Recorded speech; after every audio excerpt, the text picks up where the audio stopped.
National Weather Service in Fort Worth has issued a tornado emergency for central Dallas County.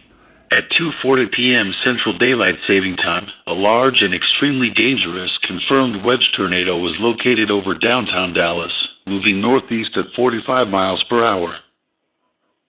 This is a life-threatening situation. Impact area: Dallas Central Business District, Highland Park, University Park, Lower Greenville. Expected impact: this tornado is producing catastrophic, unprecedented wind speeds exceeding 250 plus mph.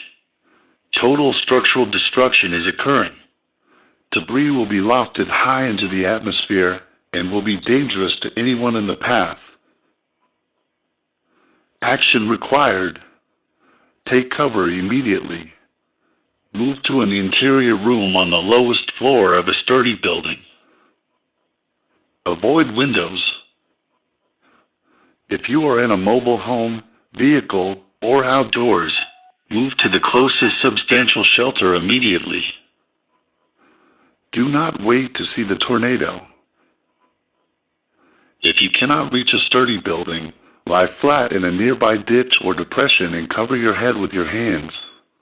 Stay tuned to local media for further updates.